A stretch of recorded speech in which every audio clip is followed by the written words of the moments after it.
Chapter 15. Goodbye, Georgina. When Mr. Wonka had finished reading the recipe, he carefully folded the paper and put it back into his pocket. A very, very complicated mixture, he said. So can you wonder it took me so long to get it just right? He held the bottle up high and gave it a little shake, and the pills rattled loudly inside it, like glass beads.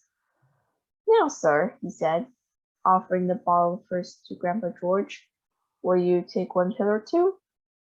Will you solemnly swear, said Grandpa George, that it will do what you say it will and nothing else?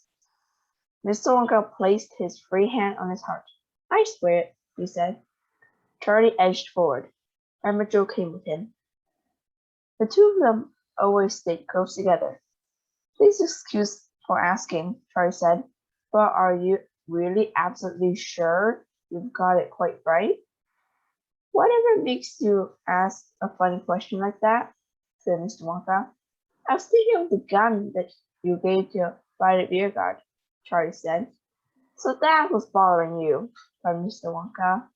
But don't you understand, my dear boy, that I never did give that gun to Violet? She snatched it with her permission, and I shouted, Stop, don't, spit it out. But the silly girl took no notice of me. Now Wonka Beat is altogether different. I'm offering these pills to grandparents. I'm recommending them. When taken according to my instructions, they're as safe as sugar candy. Of course they are, cried Mr. Bucket. What are you waiting for, all of you? An extraordinary change had come over Mr. Bucket since he had entered the chocolate room. Normally, he was a pretty timid sort of person, a lifetime devoted to screwing caps onto the tops of toothpaste tubes, and Toothpaste Factory had turned him into a rather shy, quiet man. But the sight of the marvelous chocolate factory had made his spirits soar. What is more, this business of the pills seemed to have given him a terrific kick. Listen, he cried, going up to the edge of the bed. Mr. Wonka's offering you a new life. Grab it while you can. It's a delicious sensation, Mr. Wonka said, and it's very quick. You lose a year a second. Exactly 1 year falls away from you every second that goes by. He stepped forward and placed the bottle of pills gently in the middle of the bed. So here you are, my dears, he said. Help yourself. Come on, cried the Uberlings together. Come on, old friends, and do what's right. Come and make your lives as bright. Just take a dose of this delight, this heavenly magic dynamite. You can't go wrong, you must go right. It's really Wonka Beat. This was too much for the old people in the bed. All three of them made a dive for the bottle. 6 scrawny hands shot out and started scrabbling to get hold of it. Grandma Georgina got it. She gave a grunt of trump and unscrewed the cap and tipped all the little brilliant yellow pills onto the blanket on her lap. She cupped her hands around them so the others could reach out and snatch them. All right, she shouted excitedly, counting them quickly. There are 6 pills. There's 12 pills in here. That's 6 for me and 3 each of you. Hey, that's not fair, shrilled Grandma Josephine. It's for each of us. 4 each is right, cried Grandpa George. Come on, Georgina. I know for my share. Mr. Wonka shrugged his shoulders and turned his back on them. He hated squabbles. He hated it when people got grabby and selfish. Let them fight it among themselves, he thought, and he walked away. He walked slowly down toward the chocolate waterfall. It was an unhappy truth, he told himself, that nearly all people in the world behave badly when there is something really big at stake. Money is the thing they fight over most. But these pills were bigger than money. They could do things for you no amount of money could ever do. They were worth at least $1 million a pill. He knew plenty of very rich men who would gladly pay that much in order to become 20 years younger. He reached the riverbank below the waterfall, and he stood there gazing at the great gush and the splash of melted chocolate pouring down. He had hoped the noise of the waterfall would drown out the arguing voices of the old grandparents to the bed, but it didn't. Even with his back to them, he still couldn't help hearing most of what they were saying. I got them first, Grandma and Georgina were shouting. So they're mine, get share out. Oh no, they're not, shrilled Grandma Josephine. He didn't give them to you, he gave them to all of us. I want my share and no one's going to stop me from getting it, yelled Grandpa George. Come on, woman, hand them over. In the voice of Grandpa Joe, cutting in sternly through the rabble. Stop this at once, he ordered. I'll serve you. You're behaving like savages. You keep out of this, Joe, and mind your own business, said Grandma Josephine. Then you be careful, Josie, Grandpa Joe went on, for it's too many for one person anyway. That's right, Charlie said. Please, Grandma, why don't you just take one or two each, like Mr. Wonka said, and that'll leave some for Grandpa Joe and Mother and Father. Oh yes, cried Mr. Bucket. I'd love one. Wouldn't it be wonderful, said Mrs. Bucket, to be 20 years younger and not have aching feet anymore? Couldn't you just spare one for each of us, Mother? I'm afraid not, said Grandma Georgina. These pills are especially reserved for us three in the bed. Miss Wonka said so. I want my share, shouted Grandpa George. Come on, Georgina, dish them out. Hey, let me go, you brute, cried Grandma Georgina. You're hurting me. Ow. All right.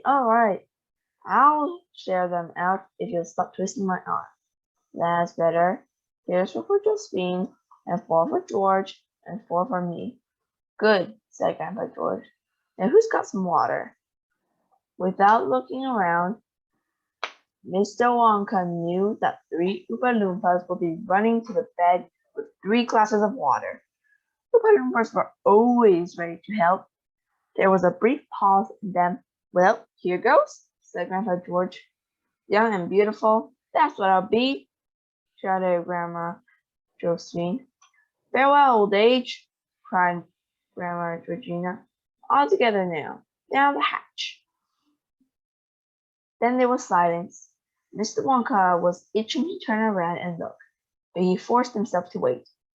Out of the corner of one eye, he could see a group of Oompa Loompas, all motionless, their eyes fixed intently in the direction of the big bed over by the elevator. Then Charlie's voice broke silence. Wow, he was shouting. Just look at that. It's incredible. I can't believe it, Grandpa Joe was yelling. They're getting younger and younger. They really are. Just look at Grandpa George's hair. And his teeth, cried Charlie. Hey, Grandpa, you're getting lovely white teeth all over again. Mother, shouted Mrs. Bucket to Grandma Georgina. Oh, Mother, you're beautiful. You're so young. Just look at that, she went on, pointing at Grandpa George. Isn't he handsome? What's it be like, Josie? Asked Grandpa Joe excitedly. Tell us what it feels like to be back to 30 again. Hey, wait a minute. You look younger than 30. You can't be dating more than 20 now. Well, that's enough, isn't it? I should stop there if I were you. 20 is quite young enough. Mr. Wonka shook his head slowly and passed a hand over his eyes. Had you been standing very close to him, you would have heard him murmuring softly under his breath. Oh, dearie me, here we go again. Mother, cried Mrs. Bucket, and now there was a shrill note of alarm in her voice. Why don't you stop, Mother? You're going too far. You're way under 20. You can't be smaller than 15. You're 10. You're getting smaller, Mother. Josie, shouted Grandpa Joe. Hey, Josie, don't do it, Josie. You're shrinking. You're a little girl. Stop there, somebody. Quick. They're all going too far, cried Charlie. They took too much, said Mr. Bucket. Mother's shrieking faster than any of them, wailed Mrs. Bucket. Mother, could you hear me, Mother? Can't you stop? My heavens, isn't it quick? Said Mr. Bucket, who seemed to be the only one enjoying it. It really is a year a second. But they've hardly got any more years left, wailed Grandpa Joe. Mother's no more than 4 now, Mrs. Bucket cried out. She's 3, 2, 1. Gracious me, what's happening to her? Where's she gone? Mother, Regina, where are you? Mr. Wonka, come quickly. Come here, Mr. Wonka. Something frightful's happened. Something's gone wrong. My old mother's disappeared. Mr. Wonka sighed and turned round and walked slowly and quite calmly back toward the bed. Where's my mother? Bawled Mrs. Bucket. Look at Josephine, cried Grandpa Joe. Just look at her. I asked you. Mr. Wonka looked first at Grandma Josephine. She was sitting in the middle of the huge bed, bawling her head off. Wah, wah, wah, she said. She's a screaming baby, cried Grandpa Joe. I've got a screaming baby for a wife. The other one's Grandpa George, Mr. Bucket said, smiling happily. The slightly bigger one they're calling around. He's my wife's father. That's right, he's my father, wailed Mrs. Bucket. And where's Regina, my old mother? She's vanished. She's nowhere, Mr. Wonka. She's absolutely nowhere. I saw her getting smaller and smaller, and in the end she got so small she just disappeared into thin air. What I want to know is where she's gone to, and how in the world are we going to get her back? Ladies and gentlemen, said Mr. Wonka, coming up close and raising both hands for silence, please, I beg you, do not ruffle yourselves. There's nothing to worry about. You call it nothing, cried poor Mrs. Bucket. When my old mother's gone down the drain, my father's a howling baby. A quite lovely baby, said Mr. Wonka. I quite agree, said Mr. Bucket. And what about my Josie? Cried Grandpa Joe. And what about her? Said Mr. Wonka. Well, a great improvement, sir, said Mr. Wonka. Don't you agree? Oh, yes, said Mr. Wonka. I mean, no, what am I saying? She's a howling baby. But in perfect health, said Mr. Wonka. May I ask you, sir, how many pills she took? 4, said Grandpa Joe glumly. They all took 4. Mr. Wonka made a wheezing noise in his throat, and a look of great sorrow came over his face. Why, oh, why can't people be more sensible? He said sadly. Why don't they listen to me when I tell them something? I explained very carefully beforehand that each pill makes the taker exactly 20 years younger. So if Grandma Josephine took 4 of them, she automatically became younger by 4 times 20, which is, wait a minute now, 4 2s are 8, add a knot, that's 80. So she automatically became younger by 80 years old. How old, sir, was your wife, if I may ask, before this happened? She was 80 last birthday, Grandpa Joe answered. She was 80 in 3 months. There you are then, cried Mr. Wonka, flashing a happy smile. The Wonka bead worked perfectly. She is now precisely 3 months old, and plumper, rosy infant I've never set eyes on. Nor me, said Mrs. Bucket. She'd win a prize in any baby competition. First prize, said Mr. Wonka. Cheer up, Grandpa, said Charlie, taking the old man's hand in his. Don't be sad. She's a beautiful baby. Ma'am, Madame, said Mr. Wonka, turning to Mrs. Bucket.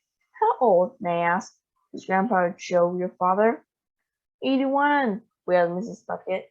He was 81 exactly, which makes him a great big bouncing 1-year-old boy now, said Mr. Wonka happily. How splendid, said Mrs. Bucket to his wife. You'll be the first person in the world to change her father's nappies. He can change his own rotten nappies, said Mrs. Bucket. What I want to know is, where's my mother? Where's Grandma Georgina? Aha, said Mr. Wonka. Oh, yes indeed. Where has Georgina gone? How old, please? Was the leading question. 78, Mrs. Bucket told him.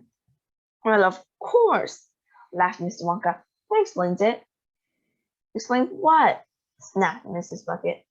My dear madame, said Mr. Wonka, if she was only 78 and she took enough Wonka wheat to make her 80 years younger, then naturally she's vanished.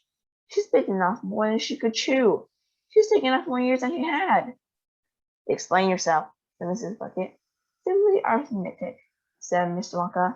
Subtract 80 from 78, and what do you get? -2, said Charlie. Hooray, said Mr. Bucket. My mother-in-law's -2 years old. Impossible, said Mrs. Bucket. It's true, said Mr. Wonka. And where is she now, may I ask? Said Mrs. Bucket. That's a good question, said Mr. Wonka. A very good question. Yes, indeed. Where is she now? You don't have the foggiest idea, do you? Of course I do, said Mr. Wonka. I know exactly where she is. Then tell me. You must try to understand, said Mr. Wonka, that if she is now -2, she's got to add 2 more years before she can start again from naught. She's got to wait it out. Where does she wait? Said Mrs. Bucket. In the waiting room, of course, said Mr. Wonka. Boom, boom, said the drums of the Oompa Loompa band. Boom, boom, boom, boom. And all the Oompa Loompas, all the hundreds of them standing there in the chocolate room, began to sway and hop and dance to the rhythm of the music. Attention, please, they sang. Attention, please, attention, please. Don't dare to talk, don't dare to sneeze. Don't do those things, don't stay awake. You have your life, very life's at stake. But how will you say? You can't meet me. Aha, we answered, wait and see. Did any of you ever meet a child called Goldie Twinkleweet? On her 7th birthday went to stay with Granny down in Kent. At lunchtime on the 2nd day of dearest little Goldie's stay, Granny announced I'm going down to do some shopping in the town. Do you know why Granny didn't tell the child to come as well? She was going to the nearest inn to buy herself a double gimp. So she creeps to shut the door, and Goldie, after making sure that she is really by herself, goes quickly to the medicine shelf, and there her little greedy eyes see pills of every shape and size. Such fascinating colors too, some green, some pink, some brown, some blue. All right, she says, let's try the brown. She takes one and gulps it down. Yum yum, she cries. Hurry, what fun! The chocolate coated every one. She gobbles 5, she gobbles 10. She stops her gobbling only when the last pill's gone. There are no more. Slowly she rises from the floor. She stops, she hiccups, dear oh dear. She starts to feel a trifle queer. You see, how could young Goldie know, for nobody had told her so, that Grandmama, her old relation, suffered from frightful constipation, which meant that every night she gave herself a powerful laxative, and all the medicine that she thought were naturally of this sort.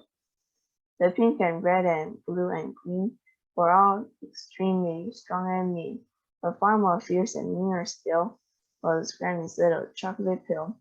Its blast effect was quite uncanny. It used to shake up even Granny. In point of fact, she did not dare use them more than twice a year. So can you wonder little Goldie began to feel a wee bit woolly. Inside her tummy something stirred. A funny gurgling sound was heard, and then, oh dear, from deep within, the ghastly rumble sounds began. They rumbled and roar and boom. They bounced the echo round the room, the floorboards shaken from the wall, some bits of paint and plaster fall. Explosions, whistles, awful bangs were followed by the loudest kinds. A man next door was heard to say, a thunderstorm is on its way. For on and on the rumbling goes, window cracks, a lamp bulb blows. Young Goldie clutched herself and cried, there's something wrong with my inside. This was, we very greatly fear, the understatement of the year. For wouldn't any child feel crummy without explosions in her tummy? Granny at 2:30 came in, waving a little from the inn, but even so she quickly saw the empty bottle on the floor. My precious laxative, she cried. I don't feel well, the girl replied. Angrily, Grandma shook her head. I'm really not surprised, she said. Why can't you leave my pills alone?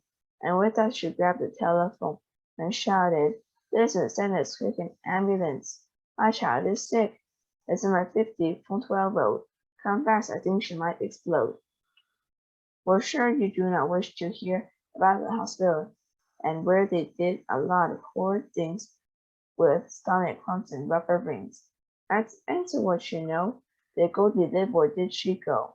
The doctors gathered round her bed. There's really not much hope, they said. She's going, they cried. They had her chipped. She's dead. I'm not so sure, the child replied. And all at once she opened wide her great big bluish eyes inside, and gave the anxious ducks a wink and said it'll be okay, I think.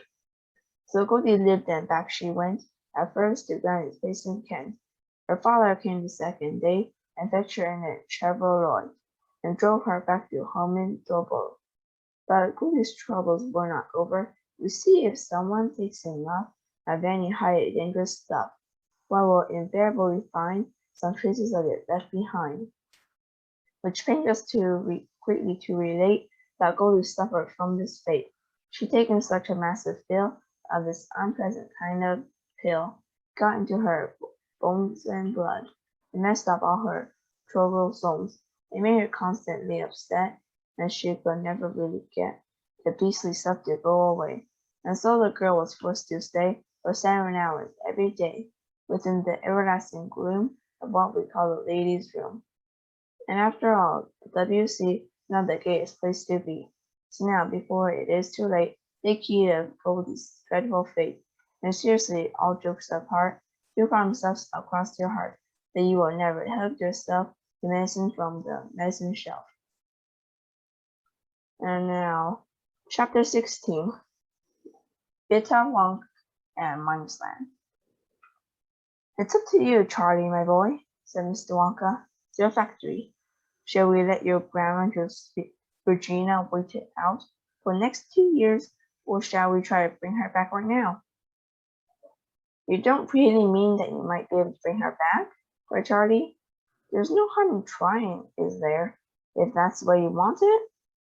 Oh yes, of course I do, for Mother's sake especially. Can't you see how sad she is? Mrs. Bucket was sitting on the edge of the big bed, dabbing her eyes with a hanky. My poor mum, she kept saying, she's -2, and won't be able to see her for months and months and months, if ever at all. Behind her, Grandpa Joe, with the help of an Oompa Loompa, was feeding his 3-month-old wife, Grandma Josephine, from a bottle. Alongside them, Mr. Bucket was spooning something called Wonka's Squidge baby food into 1-year-old Grandpa George's mouth, but mostly all over his chin and chest. Big deal, his mother angrily. What a lousy rotten this is. They tell me I'm going to the chocolate factory to have a good time and finish up being a mother to my father-in-law. Everything's under control, Charlie, said Mr. Wonka, surveying the scene. They're doing fine. They don't need us here. Come along. We're off to hunt for Grandma. He caught Charlie by the arm and went dancing towards the open door of the Wake Blessed Elf. Hurry, my dear boy, hurry up, he cried. We've got to hustle if we're going to get it before. Before what, Mr. Wonka? Before she gets subtracted, of course. All medicines are subtracted. Don't you know any arithmetic at all? They were in the elevator now, and Mr. Wonka was searching among the hundreds of buttons for the one he wanted. Here we are, he said, placing his finger delicately upon a tiny ivory button on which it said Mindsland. The doors shut, and then, with a fearful whistling whirling sound, the great machine leapt away to the right. Charlie grabbed Mr. Wonka's legs and held on for dear life. Mr. Wonka pulled a jump seat out of the wall and said, Sit down, Charlie, quick, and strap yourself in tight. This journey's going to be rough and choppy. There were straps on either side of the seat, and Charlie buckled himself firmly in. Mr. Wonka pulled out a second seat for himself and did the same. We're going a long way down, he said. Oh, such a long way down we're going. The elevator was gathering speed. It twisted and swerved. It swung sharply to the left, and then went right and left again, and it was heading downward all the time. Down and down and down. I only hope, said Mr. Wonka, the Oompa Loompas aren't using the other elevator today. What other elevator? Asked Charlie. The one that goes the opposite way on the same track as this. Holy snakes, Mr. Wonka. You mean what, have a collision? I've always been lucky so far, my boy. Hey, take a look there, quick! Through the window, Charlie got a glimpse of what seemed like an enormous quarry with a steep, craggy brown rock face, and all over the rock face there were hundreds of Oompa Loompas working with pigs and pneumatic drills. Rock candy, said Mr. Wonka. That's the richest deposit of rock candy in the world. The elevator sped on. We're going deeper, Charlie, deeper and deeper. We're about 200,000 feet down. Strange sights were flashing by outside, but the elevator was traveling with such terrific speed that only occasionally was Charlie able to recognize anything at all. Once, he saw in the distance a cluster of tiny houses shaped like upside-down cups, and there were streets in between the houses and Oompa Loompas walking in the streets. At another time, as they were passing some sort of a vast red flame dotted with things that looked like oil derricks, they saw a great sprout of brown liquid spurting out of the ground high into the air. A gusher! Cried Mr. Wonka, clapping his hands. A whacking great gusher! How splendid! Just when we needed it. A what? Said Charlie. You've struck chocolate again, my dear boy. That'll be a rich new field. Oh, what a beautiful gusher. Just look at it go. On the railroad, heading downward more steeply than ever now, and literally hundreds of astonishing sights kept flashing by outside. There were giant cog wheels turning, and mixers mixing, and bubbling, and vast orchards of toffee apple trees, and lakes the size of football grounds filled with blue and gold and green liquid. And everywhere there were Oompa Loompas. You realized, Mr. Wonka, that what you saw earlier on were when you went round the factory with all those naughty little children was only a tiny corner of the establishment. It goes down for miles and miles, and as soon as possible, I shall show you all the way down, around slowly and properly. But that would take 3 weeks. Right now we have other things to think about, and I have important things to tell you. Listen carefully to me, Charlie. I must talk fast, for we'll be there in a couple of minutes. I suppose you guessed, Miss Wonka went on, what happened to all those Oompa Loompas in testing room when I was experimenting with Wonka Beat. Of course you did. They disappeared and became minuses, just like your Grandma Georgina. The rest of the peaks were miles too strong. One of them actually became minus 87. Imagine that. You mean it's got to wait 87 years before you come back? Charlie asked. That's what kept bugging me, my boy. After all, one can't allow one's best friends to wait around as miserable minuses for 87 years. And get subtracted as well, said Charlie. That would be frightful. Of course it would, Charlie. So what did I do? Willy Wonka, I said to myself. If you invent Wonka meat to make people younger, then surely to goodness you can also invent something else to make people older. Aha, cried Charlie. I see where you're getting at. Then you could turn the minuses quickly back to pluses and bring them back home again. Precisely, my dear boy, precisely. Always supporting, of course, that if I could find out where the minuses had gone to. The elevator plunged on, diving steeply around toward the center of the earth. All was blackness outside now. There's nothing to be seen. So once again, Mr. Wonka went on, I rolled up my sleeves and set to work. Once again, I squeezed my brain, searching for the new recipe. I had to create age, to make people older, oldest. Aha! I cried, throwing out the ideas were beginning to come. What is the oldest living thing in the world? What lives longer than anything else? A tree, Charlie said. Right you are, Charlie. But what kind of tree? Not the dogwood sphere, not the oak, not the cedar. No, my boy. It is a tree called the bristlecone pine that grows upon the slopes of Wheeler Peak in Nevada, USA. You can find bristlecone pines on Wheeler Peak today that are over 4,000 years old. This is fact, Charlie. Ask any dendrologist you like, and look up that word in the dictionary when we get home, will you please? So that started me off. I jumped into the Great Gas elevator and rushed all over the world collecting special items from the oldest living things.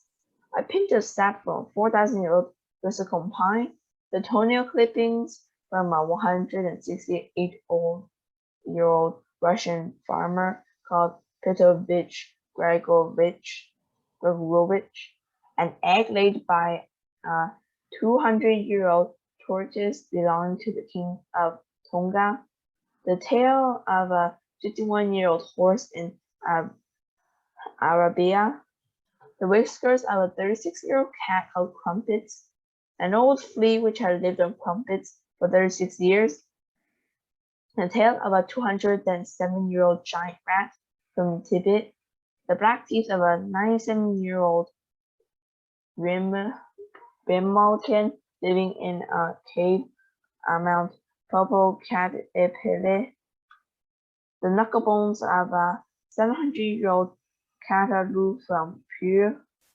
All over the world, Charlie, I tracked down very old and ancient animals and took an important little bit of something from each one of them, a hair or an eyebrow, or sometimes it was no more than an ounce or two of jam scrapped from between its toes while it was sleeping.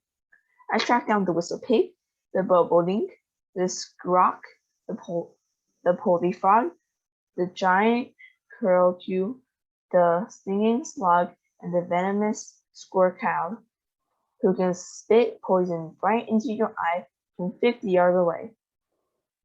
But there's no time to tell you about them all now, Charlie. Let's just say quickly that in the end, after lots of boiling and bubbling and mixing and testing in my inventing room, I produced one tiny cupful of oily black liquid and gave 4 drops of it to a brave 20-year-old Oompa Loompa volunteer to see what would happen. What did happen? Charlie asked. It was fantastic, cried Mr. Wonka. The moment he swallowed it, he began wrinkling and shriveling up all over, and his hair started dropping off, and his teeth started falling out. And before he knew it, he had suddenly become an old fellow of 75. And thus, my dear Charlie, was Vita Wonka invented. Vita Wonk. Did you rescue the Oompa Loompa minuses, Mr. Wonka? Every single one of them, my boy. 131 all told. Mind you, it wasn't quite as easy as all that. There were lots of snags and complications along the way. Good heavens, we're nearly there. I must stop talking now and watch where we're going. Charlie realized that the elevator was no longer rushing and roaring. It was hardly moving at all now. It seemed to be drifting. Undo your straps, Mr. Wonka said. We must get ready for action. Charlie undid his straps and stood up and peered out. It was an eerie sight. They were drifting in a heavy gray mist, and the mist was swirling and swishing around them as though driven by wind from many sides. In the distance, the mist was darker and almost black, and seemed to be swirling more fiercely than ever over there. Mr. Wonka slid open the doors. Stand back, he said. Don't fall out, Charlie, whatever you do. A mist came into the elevator. It had the fusty, leaky smell of an old underground dungeon. The silence was overpowering. There were no sound at all, no whisper of wind, no voice of creature or insect. And it gave Charlie a queer, frightening feeling to be standing there in the middle of this great inhuman nothingness, as though he were in another world altogether, in some place where man should never be. Maya's land, whispered Mr. Wonka. There it is, Charlie. The problem now is to find her. You may be lucky, then again, you may be not.